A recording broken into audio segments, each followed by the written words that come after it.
আমরা মারা গেলে আমাদের কবরে আল্লাহর হাবিব মুহাম্মদ সাল্লাল্লাহু আলাইহি ওয়াসাল্লাম আসেন, কিন্তু আদম থেকে ঈসা পর্যন্ত যখন মানুষ মারা যেত তখন তাদের কবরে কয়টি প্রশ্ন করা হতো? কোন নবী আসতো? সুন্দর প্রশ্ন। প্রথম কথা, রাসূলুল্লাহ আমাদের কবরে আসেন এই কথা বলা যাবে না। রাসূলুল্লাহকে দেখানো হয়, আর দেখার জন্য আসার প্রয়োজন। অনেকগুলো ইউটিউব কোম্পানি ভিডিওটা আমাকে দেখাচ্ছে, ঠিক আছে? যদি লাইভ হয় আমেরিকায় বসে লোকজন আমাকে দেখবে কিনা কথা বলা, যেতে হবে আমাকে। হাদিসে এসছে রাসূলুল্লাহকে দেখানো হবে। ফেরেশতা প্রশ্ন করবে, মা তাকুলু ফি হাযার রাজুল আল্লাযী বুইসা ফীকুম,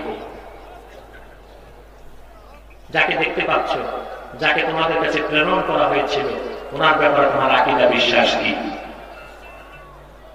আমরা বলবো হাযা নবিয়ুনা মুহাম্মাদুর রাসূলুল্লাহ ইমামুল মুরসালিন খাতামুন নবিয়্যিন সাল্লাল্লাহু আলাইহি ওয়াসাল্লাম, ঠিক আছে? তাহলে দেখানো হবে রাসূলুল্লাহ কবরে আসেন, এটা আমরা বলবো না, এটা বরং এক অর্থে বেয়াদবি। কারণ আমার কবরটা কতটুকু পবিত্র প্রশ্ন আসে না?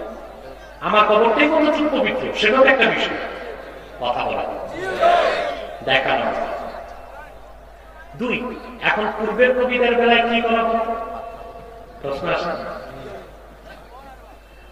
দেখেন এখানে আধ্যাত্মিক সূক্ষ্ম বিষয় আছে। এর প্রথম বিষয় হল, পূর্বে যত নবী দুনিয়া থেকে বিদায় নিয়েছেন প্রত্যেকেই আল্লাহ রাসূল মুহাম্মদ সাল্লাল্লাহু আলাইহি ওয়াসাল্লামের পয়গাম নিজ নিজ উম্মতকে দিয়ে গেছেন, এবং সেই পূর্বের প্রত্যেক নবী ততক্ষণ নবুয়ত পান নাই যতক্ষণ আমাদের রাসূলের উপর ঈমান আনেন নাই। আল্লাহ শর্ত আরোপ করতেন তাদেরকে, তোমরা যদি মুহাম্মদ সাল্লাল্লাহু আলাইহি ওয়াসাল্লামকে পাও ওনার উপর ঈমান আনবে। সেজন্য হাদিসে আল্লাহর হাবিব ইরশাদ করেছেন, লাউ কানা মূসা হাইয়্যা মা ওয়াসাআহু ইল্লা ইত্তিবাই। রাসূলুল্লাহ বলেছেন, মূসা যদি এখন জিন্দা থাকতো আমি মুহাম্মদ সাল্লাল্লাহু আলাইহি ওয়াসাল্লামের অনুসরণ ছাড়া তার মুক্তির ব্যবস্থা হতো না। সুবহানাল্লাহ। এখন পূর্বের নবীর উম্মতগণ তাদেরকে কি প্রশ্ন করা হতো? প্রশ্ন আসছে, তাদেরকে আল্লাহ উলুহিয়াতের প্রশ্ন করা হতো, এবং তারা তাদের যুগে যে নবীর শরীয়ত মানা ফরজ ছিল সেই নবীর শরীয়ত তারা মানতেন কিনা এই প্রশ্ন করা হতো। এক ভাই প্রশ্ন করেছেন, আমরা জানি একজন মানুষ সামর্থ্য থাকলে 4টি বিয়ে করতে পারে, বাহ, কত মানুষ একটাও করতে পারতেছে না। এখন 4 জন থেকে যে কোনো একজন মারা গেলে তখন কি আরেকটা করতে পারবে? পারবে। একসাথে 4-এর অধিক স্ত্রী রাখা যাবে না। তবে এইরকম ফিজিক্যাল ফিটনেস আর ইকোনমিক্যাল ফিটনেস বাংলাদেশের মানুষের নাই, ঠিক কিনা? একটাই ভালো। ইমাম সাহেব যদি মসজিদের টাকা 1বার 2বার 3বার চুরি করে ধরা পড়ে, তবে ওই ইমামের পিছনে নামাজ হবে কিনা? দেখেন 3বার যে চুরি করছে প্রথম কথা সে ইমাম না, এটা কি ইমাম বলা যায় হবে না, ঠিক কিনা? ইমাম তো অনেক প্রকার আছে। আল্লাহ কোরআন কারীমে কাফেরদেরকে বলেছেন আইম্মাতুল কাফারা, কাফেরদের ইমাম, ঠিক কিনা? আরেকদল মুমিনের ইমাম, এটা হচ্ছে চোরদের ইমাম। তার পিছনে আমার জায়েজ হবে না, তাকে উত্তম মাধ্যম দিয়ে জলদি মসজিদের পবিত্রতা রক্ষা করব। মসজিদের ইমাম একই নামাজে তেলাওয়াতে 1বার 2বার 3বার ভুল করে থাকলে এই ইমামের পিছনে নামাজ কতটুকু সহি হবে? ভুল যদি লাহনে জানি হয়, লাহনে জানিতে আবার প্রকার আছে। লাহনে জানির কারণে যদি অর্থের বিকৃতি ঘটে তাই নামাজ বাতিল, কারণ নামাজ তার পিছনে জায়েজ। আর লাহনে জানির কারণে যদি অর্থের বিকৃতি না ঘটে তাহলে ওই ইমামের চেয়ে আরো নিম্ন পর্যায়ের জাহেল মুসল্লিদের নামাজ তার পিছনে হবে, কোন আলেমের নামাজ তার পিছনে হবে না, বা তার চেয়ে কেরাত শুদ্ধ এমন কারণ নামাজ তার পিছনে। আর এরকম ভুলকারী ইমাম হয় কি করে? ঠিক কিনা? ফুলতলির পীর সাহেব রহমতুল্লাহ যে খেদমত করে গেছেন দারুল কেরাতের মাধ্যমে, ঠিক কিনা? শুধু বাংলাদেশে না, ইউরোপে, আমেরিকায়। অতএব ইমামদের জন্য তো সহজ সুযোগ। যদি তেলাওয়াতে একটু সমস্যা থাকে, ফুলতলি যে রমজান মাসে কোর্স করলেই তো আশা করি লাহানে জলির সম্ভাবনা থাকবে না, ঠিক কিনা? একজন মুমূর্ষু রোগীর যদি প্রস্রাবের নল ক্যাথেটা লাগানো থাকে তাহলে নামাজ হবে কি? প্রশ্নটা অসঙ্গতি নাই। যে মুমূর্ষু তার তো হুঁশ নাই, সে আবার নামাজ পড়ে ফেলবে। হ্যাঁ, এটা প্রশ্নটা এরকম হয়ে গেল না? মোরগের ডিম খাওয়া যায় না, না যায় নাকি? মোরগ তো ডিম দেয়। তো মুমূর্ষু রোগ তো তার রূপ আসে, নামাজ পড়বে কখন? তখন ক্যাথেটা লাগানো আছে না, ওই প্রশ্ন আসে না? হ্যাঁ, মুমূর্ষু না, তবে রোগী খুবই সিরিয়াস, তার পাইপ লাগানো আছে, তখন সে নামাজ কিভাবে পড়বে? এখন পাইপ বাদ দিয়া আগে বিষয়টা বুঝে। কিছু মুসলিম আছে, ওনাদের পেশাব করা ঝরা রোগ আছে না? একবার পেশাব করলে 1 ঘন্টা ঝরতেই থাকে।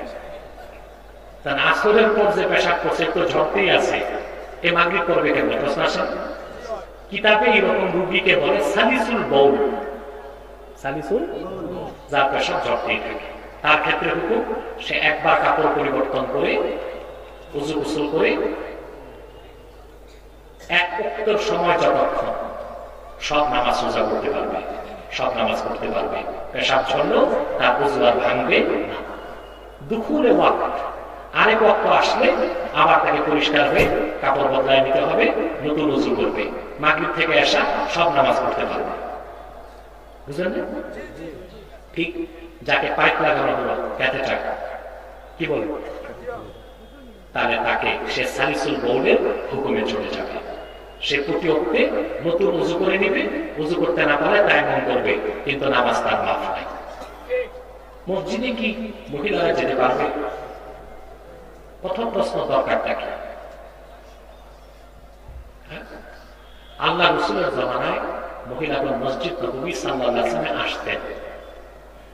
আল্লাহ রাসূল নিষেধ করতেন না, যেন আল্লাহ রাসূল থেকে ওহীর এলেন সরাসরি মহিলারাও নিতে পারে। কিন্তু রাসূলুল্লাহ আশা প্রকাশ করে গেছেন যে মহিলাদের জন্য মসজিদ থেকে উত্তম হলো তাদের বাড়ি নামাজের জন্য। এই জন্য ওমর রাদিয়াল্লাহু তাআলা ওনার জামানায় মহিলাদের মসজিদে আসা নিষিদ্ধ করে দিয়েছেন। তখন প্রচুর সাহাবী জীবিত ছিলেন, তারা কেউ হযরত ওমরের কাজে বাধা দেন নাই। এই যে সুকুত সাহাবা, এটা ইজমায়ে সাহাবা হয়ে গেছে। কি হয়ে গেছে? হযরত ওমর মহিলাদের মসজিদে আসা নিষেধ করেছেন, মহিলারা মসজিদে আসবে না, এটা ইজমায়ে সাহাবার মাধ্যমে প্রমাণিত। এবং আল্লাহ রাসূল সাল্লাল্লাহু আলাইহি ওয়াসাল্লামের হাদিসও আছে, আলাইকুম বিসুন্নতি ওয়া সুন্নাতিল খুলাফাইর রাশিদিন আল মাহদিয়িন। আমার সুন্নাত মানা তোমাদের উপর আবশ্যক, আমার 4 খলিফার সুন্নাত মানা তোমাদের উপর আবশ্যক। সেজন্য আমরা হানাফিগণ সাহাবায়ে কেরামের ফতোয়া নিয়েছি, ইবনে তাইমিয়ারটা নেই নাই। কাদেরটা নিয়েছি? হযরত ওমরের ফতোয়া নিয়েছি, ইবনে তাইমিয়ারটা নেই নাই। ইমাম আযম দিয়েছেন সাহাবায়ে কেরামের ফতোয়া। মহিলাদের জামাতে আসাকে ইমাম আযম মাকরুহ বলেছেন, আমরা মাকরুহ বলি। সারা রাত ব্যাপী মাইক যুগে কোরআন খতমের ব্যাপারে সহিহ মত জানতে চাই না। কোরআন খতম করতে মাইক বাজাবেন সারা রাত, এটা শরীয়ত সমর্থন করে না। কারণ কোরআন তেলাওয়াত করা নফল আর কোরআন শোনা ওয়াজিব।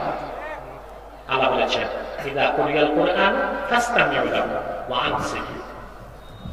যখন কোরআন পড়া হয়, ফাসতামিউ বলেছেন আল্লাহ, ফাসমাউ বলেন নাই।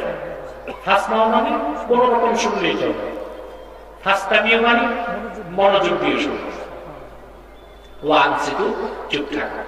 এখন মাইকে যদি আপনি কোরআন তেলাওয়াত করেন, হাজার হাজার মানুষ কি চুপ থেকে শুনবে? কথা বলা অন্য কাজ বন্ধ করে বসে থাকবে? এই হাজার হাজার লোক যে ওয়াজিব তরক করালেন, এই গুনাহগারটা হবে সেই লোক যিনি খতমের আয়োজন করছেন। এই জন্য অবশ্যই মাইকে খতম করবেন না। আর দ্বিতীয়, ইসলাম ইবাদতের ক্ষেত্রে কাউকে কষ্ট দেওয়াকে পছন্দ করে না। আপনি সারা রাত মাইক বাজিয়ে খতম করবেন, এতে ছোট বাচ্চাদের ঘুমে ব্যাঘাত হবে, অসুস্থ মানুষের ঘুমে ব্যাঘাত হবে, যারা ফজর নামাজ পড়বে তাহাজ্জুদ করবে তাদেরও তো ব্যাঘাত হবে। ঠিক আছে? দিন কায়েমের আন্দোলন কি ফরজ? জি, দিন কায়েম করা ফরজ, আহকামে শরিয়াকে কায়েম করা ফরজ। আর ফরজটা হচ্ছে ফরজে কিফায়া হিসেবে একদল লোক কাজ করবে, বাকিরা সমর্থন দেবে। বুঝতে পেরেছেন? সেটা কিভাবে কায়েম হবে? হতে পারে সমাজ বিপ্লবের মাধ্যমে, হতে পারে শিক্ষা বিপ্লবের মাধ্যমে, হতে পারে কেতালের মাধ্যমে, হতে পারে তাসাউফ তরিকতের মাধ্যমে। যেভাবেই হোক আহকামে শরীয়তকে কায়েম করা ফরজে আইন। ছবি তোলা যাবে কি? কেউ কেউ বলেন আহলে আরব উলামাগণ ছবি তোলাকে জায়েজ করেছেন, বিস্তারিত জানতে চাই।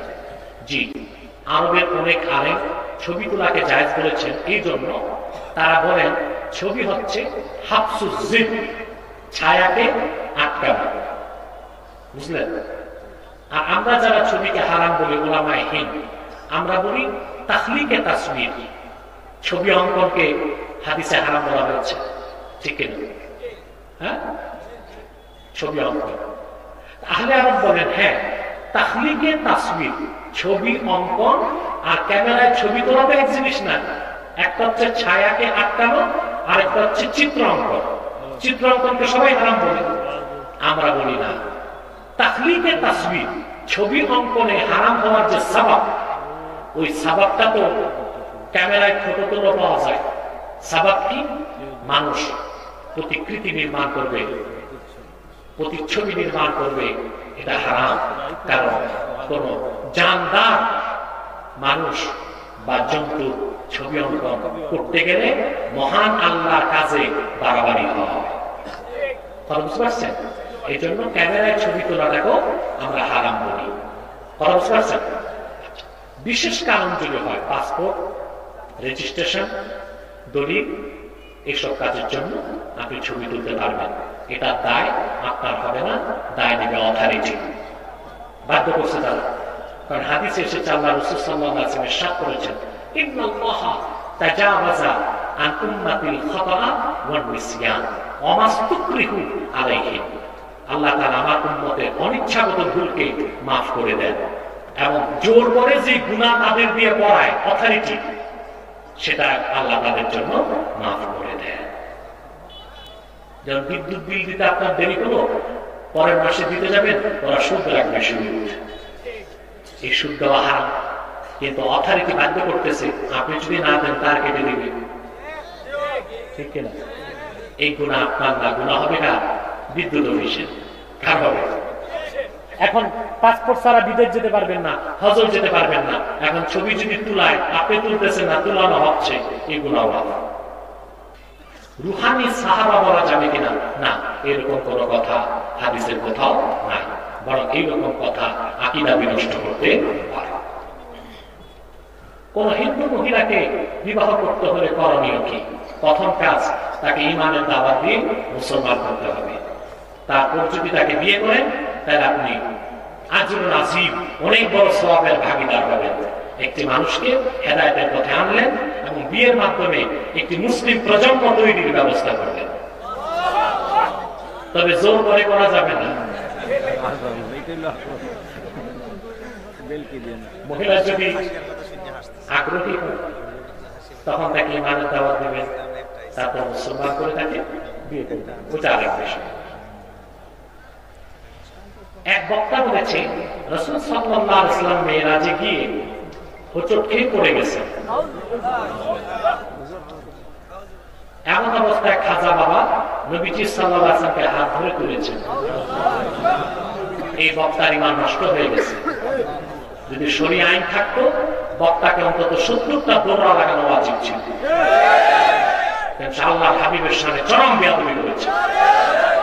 শুধু তাই নয়, যদি রাসূলুল্লাহকে কেউ রূহের জগৎ থেকে যে সহযোগিতা করতেন, তাহলে আবু বকর সিদ্দিক যেত। ঠিক না? আবু বকর সিদ্দিক দুনিয়ায় ছিলেন। পরবর্তীতে আবু হানিফা তাবিনগণের মধ্যে বড় বড় তাবিন ছিলেন না? কথা বলা, এত বড় বড় সব বাদ দিয়ে খাজা বাবার প্রসঙ্গ আসে কেন? আর এই সব কথা সম্পূর্ণ ভিত্তিহীন, অমূলক। কোরআনেও নাই, হাদিসেও নাই, তাদের বাংলার কথা। বরং এর মাধ্যমে বক্তা রাসূলুল্লাহ আরশ চুম্বি মর্যাদার বিপক্ষে কথা বলেছে। এরকম ভণ্ড মূর্খ বক্তাকে অবাঞ্ছিত ঘোষণা করে। কেরাত সিররি কাকে বলে? জোহরে যে কেরাত করেন আস্তে আস্তে, আসরে কেরাত করেন আস্তে আস্তে, এটি কি কেরাত সিররি বলা হয়। মোবাইল ব্যাংকিং এর ব্যাপারে ইসলামের হুকুম কি? মোবাইল ব্যাংকিং আমি নিজেও করি না, জানার চেষ্টাও করি না। পুরা সিস্টেমটা আমাদের পেজে প্রশ্ন আকারে পাঠাবেন, লিখিত উত্তর পাবেন ইনশাআল্লাহ। জমি বন্ধক রাখার ব্যাপারে শরীয়তের হুকুম কি? প্রচলিত যে জমি বন্ধক আপনারা রাখেন বর্তমানে, সেটা জায়েজ না। সেটা হলো ওনার জমি 1 বিঘা, বুঝলেন? ওনার কাছে দিল, ওনার থেকে 50,000 টাকা দিল, ঠিক আছে? 2 বছর পর টাকা ফেরত, জমি ফেরত। কিন্তু এই 2 বছর উনি আবার ওনার জমি চাষ করে খাই, এটা শুরু, এটা হারাম। এইরকম বন্ধক জায়েজ না। হ্যাঁ, জায়েজ হবে যদি আপনি 2টা চুক্তি করেন। এক, উনি টাকা দিবে, আপনি জমি দিবেন। পাশাপাশি কেরায়া একটা চুক্তি করবেন। আপনি চুক্তি করে নেবেন যে 2 বছর আমি চাষাবাদ করে খাবো, জমির ভাড়া বাবদ কিছু আপনি কেটে নিবেন। তাহলে জায়েজ। তাহলে কি আছে? তখন আর সুদ। এইভাবে তো করে না। মৃত সন্তান প্রসবের পর জানাজা করা যাবে কি? হ্যাঁ, একার কিতাবে আসছে সন্তান জন্মের পর যদি চিৎকার দেয় তাহলে জানাজা হবে, আর চিৎকার না দেয় তাহলে একে শুধু মাটি চাপা দিয়ে দিবে, জানাজা দরকার। বর্তমান মিডিয়াকে হারাম খাতামা দেওয়া হচ্ছে, এই ব্যাপারে আপনার মতামত কি? দেখেন, গ্লাসে কেউ মদ পান করে, আবার গ্লাসে কেউ শরবত পান করে, আবার গ্লাসে কেউ জমজম পান করে। ঠিক, মদ পান করা হারাম, ঠিক, শরবত পান করা ভালো, জমজম পান করা এবার। তাহলে আপনি ব্যবহারের উপর নির্ভর করছে। মিডিয়া যদি ইসলামের বিপক্ষে হয়, মিডিয়া যদি কুফরি মতবাদ ছড়ায়, মিডিয়া যদি ইসলাম বিরোধী প্রচারণা করে, মিডিয়া যদি চরিত্র বিনষ্ট করে, ওই মিডিয়া হারাম, নাজায়েজ। আর মিডিয়ার মাধ্যমে যদি কোরআন কারীমের তাফসীর, হাদিসের ব্যাখ্যা, শরীয়তের ব্যাখ্যা, ওয়াজ নসিহত করে মানুষকে দ্বীনের পথে রাখা হয়, এটা জায়েজ। পাত্রের সাথে সম্পর্ক নেই, ব্যবহারের সাথে সম্পর্ক। তাহাজ্জুদ নামাজ কত রাকাত? এটা সুন্নাত না নফল? এটা কখন করতে হয়? হ্যাঁ, তাহাজ্জুদ নামাজ আপনি 8 রাকাত করতে পারেন। কত রাকাত? আপনার প্রশ্ন কেন করছেন আমি জানি, যে অনেকে 70-80 রাকাত পড়ে। দেখেন 8 রাকাত কত রাকাত? হ্যাঁ, করবেন, তাই যথেষ্ট। তবে কমসে কম আপনি করলে 4 রাকাত করবেন, ঠিক আছে? ইমামদের মধ্যে মতভেদ আছে, কেউ বলেছেন সুন্নাত, কেউ বলেছেন মুস্তাহাব। বর্তমানে মুসাফির হওয়ার জন্য কি কি শর্ত রয়েছে? বর্তমান আর আগে বলে কথা না, ভবিষ্যৎ বলে কথা না। মুসাফির হওয়ার শর্ত যে মাসিরাতু সালাসাতি আইয়ামিন ওয়া লায়ালিহা, নিজ বাড়ি থেকে 3 দিন 3 রাতের পথ যেতে যত সময় লাগে, এত দূরত্বে যদি আপনি যান, আপনি মুসাফির। আপনি কি কয়দিনের পথ? তো মুহাদ্দিসগণ, ফকিহগণ বের করেছেন যে 1 দিন 1 রাতে পায়ে হেঁটে একটা মানুষ 16 মাইল যেতে পারে। কত? 1 দিন 1 রাত। মানুষ তো 24 ঘন্টা হাঁটবে না, ঘুমাবে, খানা খাবে, নামাজ পড়বে, বিশ্রাম নেবে। তো 1 দিন 1 রাতে একটা মানুষ কতটুকু হাঁটতে পারে? কথা বলবেন না। 3 দিনে 48 মাইল। নিজ বাড়ি থেকে 48 মাইল দূরের উদ্দেশ্যে রওনা হলে আপনি মুসাফির। 48 মাইল যাওয়ার পর মুসাফির না, আপনার রেল স্টেশন, আপনার মহল্লা। বিশেষ করে কিতাবের মধ্যে এসেছে বাংলাদেশ রাজধানী, আপনার শহর, আপনার বাজার, যেমন কুলাউড়া, বুঝলেন? কুলাউড়া থেকে আপনি উঠলেন, কুলাউড়ার স্টেশন পার করেই আপনি মুসাফির শুরু। শেরপুর গেল, আপনি নামাজ মিলাদ করবেন মুসাফির, বুঝলেন? যদি আপনার ডেস্টিনেশন হয় 48 মাইল, এই হিসেবে বর্তমানে মুসাফিরের হুকুম প্রযোজ্য হবে। এবার প্লেনে যান, হেলিকপ্টারে যান, নৌকাতে যান, বটবটিতে যান, নৌকাতে যান, আর রকেটে যান। এই মুসাফির আপনি কতদিন থাকবেন? 48 মাইলের দূরত্বের পর যেখানে গেলেন, ওখানে যে যদি আপনি 15 দিন থাকার নিয়ত করেন, 15 দিনের বেশি, ওখানেও আপনি মুসাফির। আপনি কি? আর ওখানে যে যদি আপনি নিয়ত করে ফেলেন না আমি এখানে 20 দিন থাকবো, তাহলে আর আপনি মুসাফির না, ওখানে আপনি কি মুকিম, পুরা নামাজ পড়বেন। আর যদি নিয়ত মুক্ত না করেন, আজকে যাব, কালকে যাব, কালকে যাব, পরশু যাব, এমন করতে করতে 1 বছরও থাকেন, আপনি মুসাফির। বুঝেন নাই? জানাজা নামাজের পর হাত তুলে দোয়া করবো, এই ব্যাপারে দলিল কি? অনেক দলিল আছে আমার ইন্টারনেটে দেখবেন। তবে যেখানে দোয়া হয় করবেন, যেখানে হয় না চুপচাপ থাকবেন, খেতা করবেন।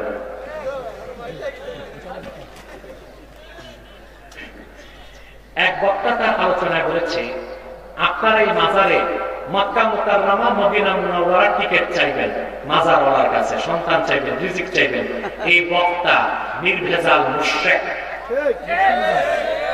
কোন ওলি দরবেশ তাদের মাজারে যে সরাসরি কিছু চাওয়া যাবে না, এটা জায়েজ নাই। চাইতে হবে কার কাছে? চাইবেন আল্লাহর কাছে, নূর নবী মুহাম্মদ সাল্লাল্লাহু আলাইহি ওয়াসাল্লামের উসিলা ধরবেন। পীর ফকিরের মাজারে যাবেন, শুধু জিয়ারত করবেন, চাওয়া চাবি যাবে না। জমি বন্ধক দেওয়ার ব্যাপারে ইসলামের শরীয়তের বিধান কি উত্তর হয়েছে? ধর্ম যার যার উৎসব সবার, এমন কথা বলা যাবে কি? না, এমন কথা বলা যাবে না, ঈমান নষ্ট হয়ে যাবে। বুঝতে পারছেন? কারণ ইসলাম প্রথা সর্বস্ব কোন ধর্ম নয়, ইসলামের প্রতিটি কাজ ইবাদত। আর অন্য ধর্মের প্রতিটি কাজের সাথে শিরক কিংবা কুফরের সম্পর্ক আছে। আল্লাহ তাআলা সর্বশক্তিমান, কিন্তু মানুষ গুনাহ করলে তার জন্য জাহান্নাম যেতে হবে কেন? এটা তার শাস্তি আল্লাহর পক্ষ থেকে নির্ধারিত। আল্লাহ সর্বশক্তিমান, ইচ্ছে করে তাকে মাফ করতে পারেন যদি তার আমলনামায় শিরক কিংবা কুফরের গুনাহ না থাকে। আল্লাহ কোরআনে বলেছেন, ইন্নাল্লাহা লা ইয়াগফিরু আন ইউশরাকা বিহি ওয়া ইয়াগফিরু মা দুনা যালিকা লিমান ইয়াশা। আল্লাহ তাআলা শিরকের গুনাহ কখনো মাফ করবেন না, কুফরের গুনাহ মাফ করবেন না। তাছাড়া বান্দা যত বড় গুনাহগার হোক, আল্লাহ ইচ্ছে করলে মাফ করে দিবেন। কিন্তু শিরক কুফর করার মানে বান্দা আল্লাহকে অস্বীকার করলো, তাকে আল্লাহ কখনো মাফ করবেন না। আরেকটি প্রশ্ন, তারপর মুনাজাত হয়ে যাবে ইনশাআল্লাহ। স্ত্রীকে তালাক দেওয়ার পর সেই স্ত্রীকে নিয়ে ঘর সংসার করার ব্যাপারে ইসলামের হুকুম কি? স্ত্রীকে তালাক দেওয়ার পর ইদ্যত পালনের পরে, বুঝলেন, এই স্ত্রীর যদি অন্যত্র বিয়ে হয়, কোন কারণে সেই স্বামী যদি আবার ছেড়ে দেয়, ইদ্যত পালনের পর আপনি প্রথম স্বামী তাকে বিয়ে করতে পারবেন। কথা বুঝতে পারছেন? এছাড়া তালাক দিলেন, মুতাল্লাকা, তাকে আপনি বিয়ে করতে পারবেন না, হারাম। কথা বুঝতে পেরেছেন? মেরাজের প্রশ্নটা এসেছে, এটার উত্তর আমি দিয়ে দিয়েছি।